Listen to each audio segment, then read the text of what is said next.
I'd like to move that this House do now adjourn. The question is that this House do now adjourn. David Smith. Thank you, Madam Deputy Speaker. It's a great pleasure to be able to lead this debate on government support for freedom of religion or belief in Nigeria, and I hope that we have some good debate here this evening. Recent events have thrown the spotlight on Nigeria in general and on freedom of religion or belief in particular, and I hope that this debate can strengthen that spotlight.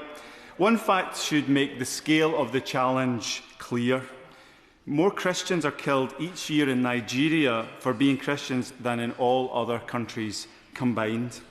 That's one reason why Nigeria is one of 10 focus countries in the first Foreign Office Freedom of Religion or Belief strategy, which I was pleased to launch last year. And to declare that interest, I'm UK Special Envoy for Freedom of Religion or Belief, or FORB, as I will say from now on in the debate. I'm committed to that strategy and to seeing Nigeria's FORB improve in the coming years. 15 years ago, you see, Madam Deputy Speaker, I spent some time in Nigeria, and it was clear even then that persecution was a serious problem.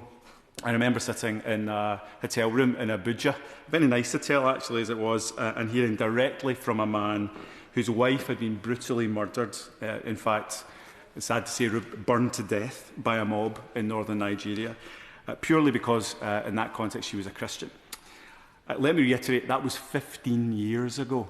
And the FORB crisis in Nigeria is persistent and entrenched, with violence in the north and the middle belt, a way of life for Christians, Hausa Muslims, those of traditional belief systems, humanists and others. Meanwhile, some federal state legal systems have been manipulated by some politicians and other public officials in order to impose so-called blasphemy and apostasy offences, despite Section 38 of the Nigerian Federal Constitution guaranteeing freedom of religion and freedom of conscience. So Nigeria's FORB crisis is partly about violence, but it's also about legal suppression of freedoms at the state level, and it is a multi-faith crisis. While the majority of those affected are Christian, all FORB advocates know that persecution of one group invites persecution of others. Moderate Muslims, atheists, humanists, practitioners of traditional religions are all suffering in Nigeria for what they believe. I'd be happy to give way. Madam Deputy Speaker, can I commend the honourable gentleman for Northumberland for bringing this forward? I have to say as well, I think government have made an excellent choice of the honourable gentleman as their envoy as well. And I also say as well, God has chosen him to be the position that he has, and that is more important than anything. But is the honourable member aware of the findings of the Global Christian Relief Red List 2026, which identifies the top 5 persecutors of Christians worldwide? One of them is Nigeria.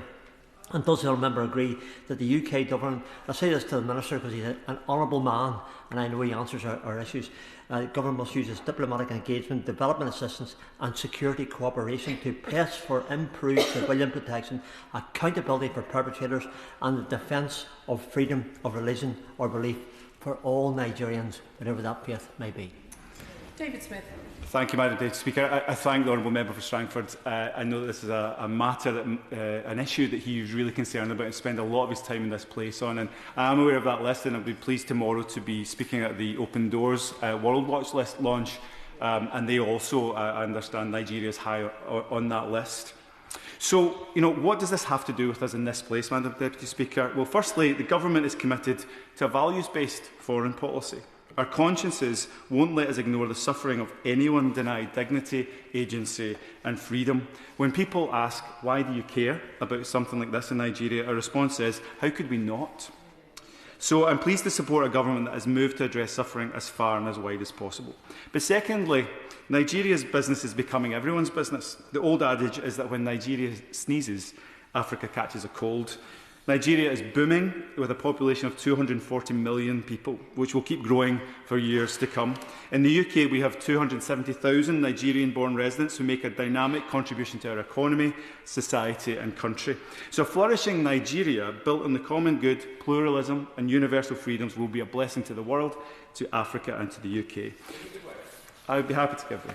I'm very grateful, and I also think it's a very good thing that he's taken the role that he has. He mentions the impact of this issue around the world. Does he recognise that what is going on in Nigeria, and he's absolutely right that it's in a sense the worst example of it, but it represents a pattern of Islamist persecution of Christians. It's not just a series of individual atrocities that are committed. There is a global pattern of Islamist persecution of Christians, and I think it's right that we in this House acknowledge that. Does he agree? David Smith. Well, I thank the honourable member for his contribution, and I'd certainly say that there are patterns around the world that we have to look at and be honest about and address. I think it's also true to say that there, as I've been saying in Nigeria, that freedom of religion or belief and persecution on that basis affects everyone. But we have to be honest and straightforward when a particular community is affected more than others, and I'll go on to say a little bit more about that in my speech.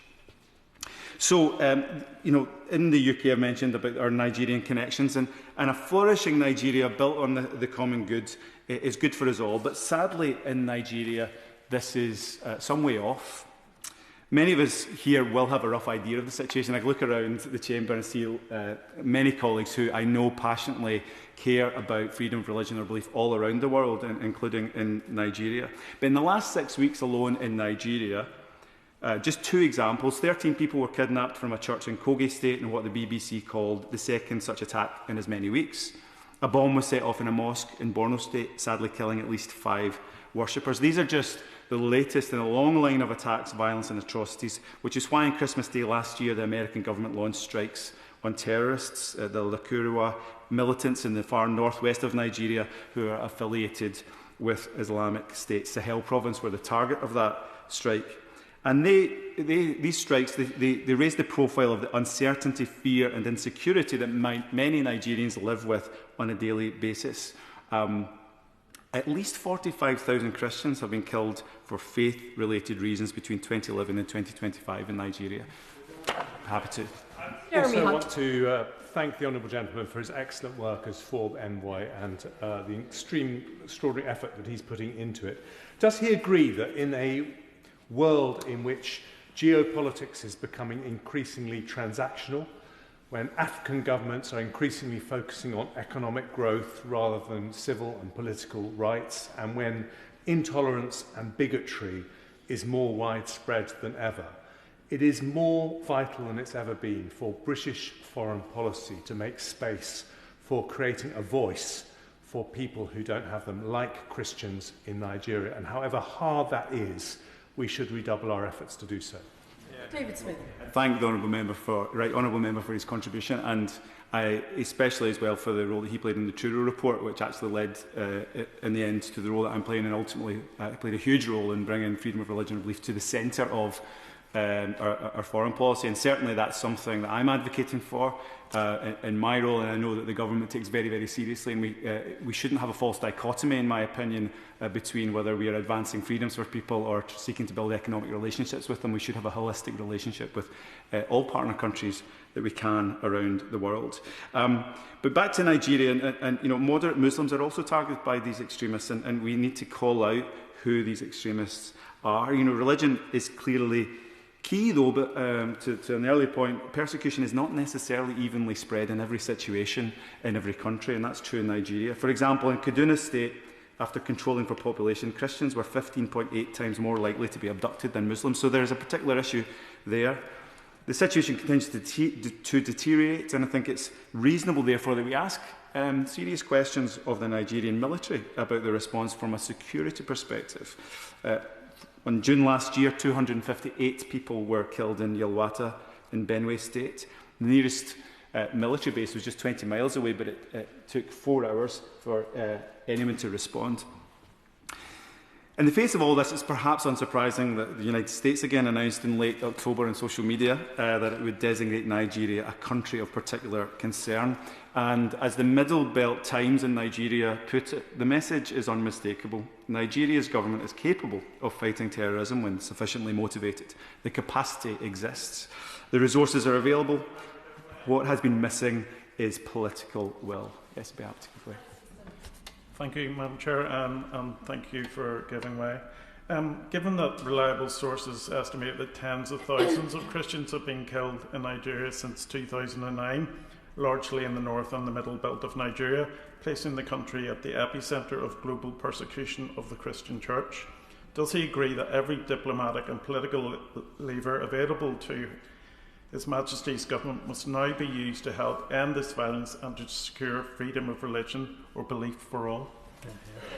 Again, I thank him for his intervention, and I do agree that, as I was just saying in my previous answer, that it's very, very important for us not to have segmented silos relationships with other countries. We need to treat our relationships holistically, and I'll be looking forward to the Minister's response, because I know that the Government is doing a lot, regularly raises cases of freedom of religion or belief with counterparts from foreign governments, but yes, certainly my view is that we need to have a holistic relationship with other countries, and that includes freedom of religion or belief.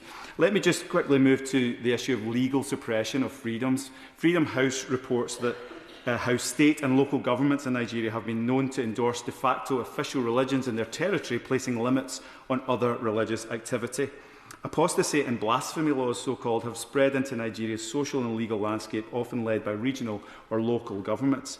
12 northern states have enacted Sharia penal code, with Christian Solidarity Worldwide reporting is effectively creating a state religion in violation of Nigeria's constitution. I'd be happy to, yes. Orange. I thank the honourable gentleman for giving way, and I thank him for bringing attention to the persecution of people of different faiths and beliefs, and particularly the heinous murders of thousands of people. My honourable friend knows about the case of Mubarak Bala, who was jailed for a Facebook post that was deemed to be blasphemous. After he left Islam, he was sent to a psychiatric hospital, forced to leave his home and state, and arrested. He calls on the UK and Western governments to repeal their own blasphemy laws, and explained that when he was arrested, he was told that, quote, even the British have blasphemy laws. Because today we have blasphemy and blasphemous libel in Northern Ireland. It is a criminal offence under common law. Now, it's not used in Northern Ireland. It is a dead letter law. However, other countries that do use their blasphemy laws in very extreme ways often point to these dead letter laws in other countries as justifying their own behaviour. So does my honourable friend agree with me that no country should have blasphemy laws, whether directly or by the back door? I thank my honourable friend for that intervention, and I've been very pleased to meet Mubarak Bala twice now, the most recent time in person in Warsaw, and it was a great credit to himself, and he suffered very unjustly as a result of being a humanist. And yes, you know, it is, I'm sure we'll hear from the Minister, but the government seems very clear that, you know, blasphemy is not something we should be sworn in terms of blasphemy laws, and you know, we do see people suffering as a result of them. In the interest of time, I'll move on a little bit and maybe not take any interventions just for a moment. Why does this matter to us? We're 3,000 miles away from Nigeria, but we are linked by history, by culture, by language, and we're linked by friendship. You know, Nigeria and the United Kingdom have a very strong relationship. It would be easy to dismiss Nigeria's problem as something over there, you know, persecution of religion or belief abroad. It's not our problem.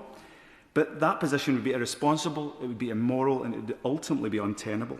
It's immoral because when we see other humans in need, we want to respond as humans. How could we turn away from the suffering we see in Nigeria when we see families ripped apart, innocent people killed, and power brokers restricting agency, liberty and conscience?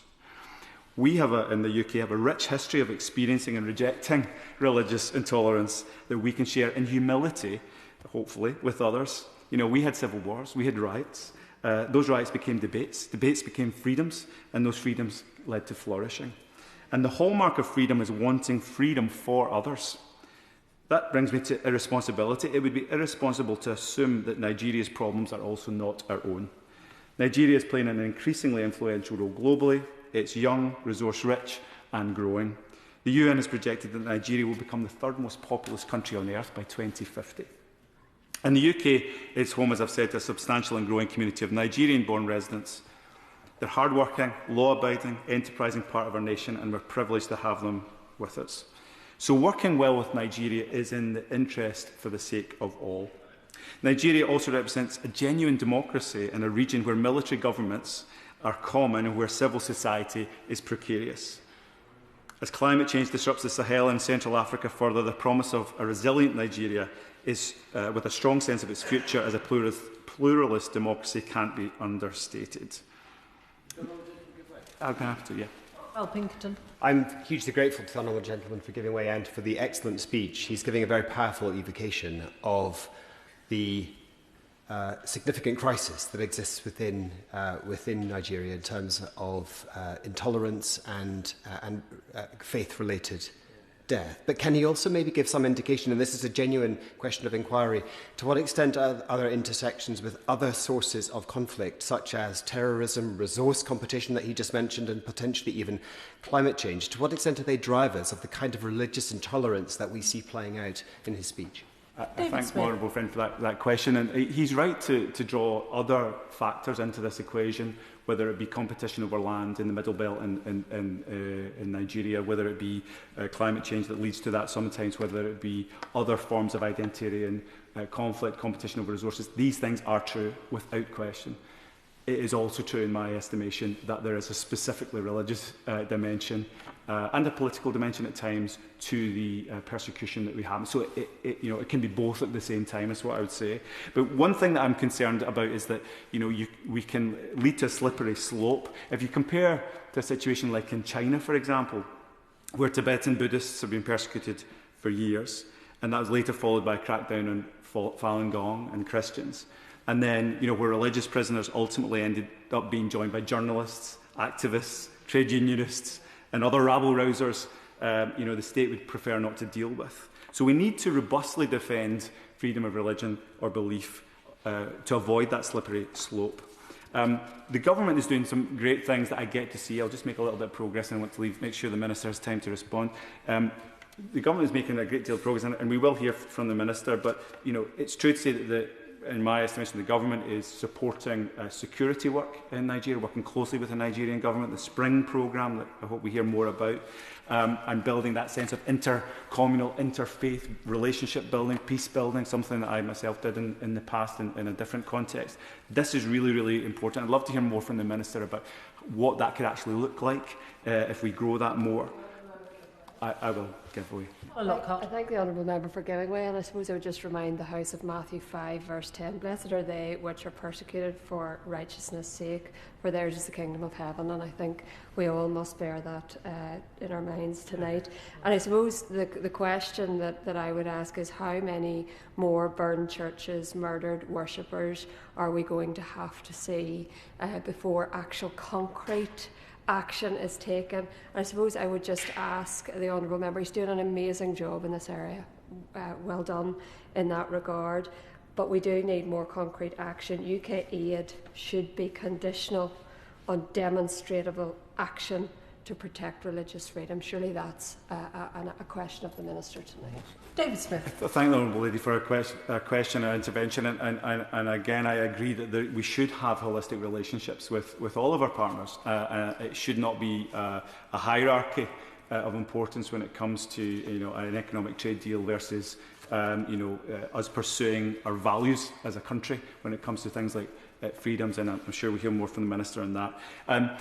Just a couple of things as I sort of draw my remarks to a conclusion. I mentioned law and politics and what's happening there. I think this is almost the more worrying issue in a way, because it creates a context in which it becomes acceptable to persecute. And as long as ethno-religious fiefdoms are maintained contrary to the promises of the Nigerian constitution, widespread reconciliation may be out of reach. And I've said, the government, just one moment, the government is clear in its opposition to the spread of blasphemy and apostasy laws, and I support that. And in our complex and committed relationship with Nigeria, Britain has a range of tools at our disposal to support change in the direction of FORB. So I look forward to hearing from the Minister about the excellent work that the government is doing, and I remain committed to it myself. I'll take one last. Order, it might be helpful to explain that interventions are not allowed from the opposition front bench, so the member in charge won't. David Smith. Thank you, Madam Deputy Speaker, for clarifying that, and I apologise to the honourable member opposite. So just in conclusion, Nigeria is rich with potential possibility. But violent and legal suppression of FORB is undermining, in my view, the country's future. A plural Nigeria rooted in the common good and with 250 million people where they have genuine freedom to reason, question and believe is a blessing to Nigeria itself, to Africa and to the world. A flourishing Nigeria is also good for Britain and a challenge to the autocrats of West Africa in declaring that freedom is, in the end, worth it. Conversely, every Christian kidnapped, mosque bombed, every atheist imprisoned risks the continuation of the cycle of ethno-religious conflict and a diminishing of all that Nigeria can be. No one wants that, and I'm pleased that the UK government is serious about freedom of religion or belief in Nigeria. I'm also committed to working with the government in every way possible to support a better way forward. This is an issue that needed attention years ago, and I'm glad that it now has that attention. Minister. Well, thank you, Madam Deputy Speaker, and I'm very grateful to the Honourable Member for North Northumberland for calling this debate and for his tireless work as Special Envoy. And I want to thank the colleagues who've intervened from across the House for their thoughtful contributions, and I'll try in time to respond to as many points as I can. I'd like to declare an interest in this debate as a Christian myself, who has also worked with Open Doors and others to draw attention to these cases in the past where people are persecuted for their beliefs. And I genuinely welcome the chance to keep this important matter in the spotlight, and it's an issue I've engaged with on many years, including when I was Shadow Africa Minister on the other side. And I've also had the pleasure, and I'm glad to hear the Honourable Member speak about Nigerian communities in the UK. I've had the pleasure of meeting with Nigerian Christian communities in my own constituency in Cardiff South and Penarth, and the amazing contribution that they make, and as well with Nigerian communities across the UK. And he's right that this is an issue that should interest and concern and deeply shock us all. In terms of some of the horrific things that we've seen, because the brutality of the attacks against religious communities in Nigeria is truly appalling, and the cold-blooded massacre of over 200 Christians in Yelawata, Benue State last October was particularly shocking. We've heard indeed many terrible statistics today, but last year's Open Doors watch list, as we've heard, reported that armed groups murdered 3,100 Christians for their faith in Nigeria in 2025 and abducted a further 3,000. And it is shocking to hear that extremists have stormed villages, killed worshippers, kidnapped families and burned homes, and we've heard some truly horrific examples today. Of course, Nigeria's constitution promises freedom of religion or belief for all, and every person in that country deserves the right to practice their faith or belief safely without fear or persecution. And when we defend freedom of religion or belief, we help build trust between communities, strengthen Nigeria's social fabric, and create conditions for lasting peace and prosperity for everyone. And that is why Nigeria is one of the 10 countries prioritised for targeted action in the government strategy on freedom of religion or belief launched last July. And we welcome the President's commitment to religious freedoms and his pledge to safeguard freedom of belief for all Nigerians. And we are working closely, and I'm glad that the Honourable Member recognised this, with the Nigerian authorities, along with communities directly and faith leaders, to uphold and protect these freedoms. Indeed, my colleague, the Minister for Africa in the other place, Baroness Chapman, continues to be engaged closely on this topic, and she is extremely concerned about the violence against many communities, including religious communities in Nigeria. We raise these issues. The Honourable Member wanted to know and reference some of the work we're doing at the highest levels. Indeed, she spoke directly with Nigeria's Foreign Minister Taga about freedom of religion or belief in November. Our High Commissioner and team engage with local authorities, communities and faith leaders in affected areas, and this includes groups such as the Governors Forum, National Peace Committee and National Human Rights Commission. And we know that criminality, intercommunal violence and insecurity make things worse for religious communities, and that's why we focus on tackling the root causes of instability to protect people's rights, and whether that's they come from Christian communities, Muslim communities, indeed humanists, or others with beliefs that are different, or indeed non-beliefs. We need to create a society where everybody is able to live and practice in the way that they wish to. And I'm glad he mentioned the case of Mubarak Bala, which I remember raising on many occasions in the past too. And we highlight, of course, violations of freedom of religion or belief on the international stage, and push for joint action, including at the UN, the G7, and as part of the Article 18 Alliance, and of course in bodies like the Human Rights Council. Now, he's rightly pointed to the violent extremist groups, and indeed a number of members referred to like Boko Haram, Islamic State West Africa, who continue to shockingly attack people in the northeast of Nigeria, and they target anyone who rejects their ideology. And I think he made an important point that it's not just Christians, it's also the northeast, mainly Muslim population, who also suffer terribly as a result. But the Christian minority faces extreme persecution through mass kidnappings and murders that are utterly unacceptable, I think have shocked the world. And of course, intercommunal violence and criminal banditry are linked and fuel deaths and tensions, and criminals smuggle weapons into Nigeria, affecting both Muslims and Christians. They use motorbikes to evade the authorities and all sorts of other techniques. And of course, conflict over land and resources in Nigeria often also take on a religious aspect as tensions rise and violence escalates. And those ideologies can sometimes be used as psychological warfare, with attacks on churches and mosques seen as acts of revenge.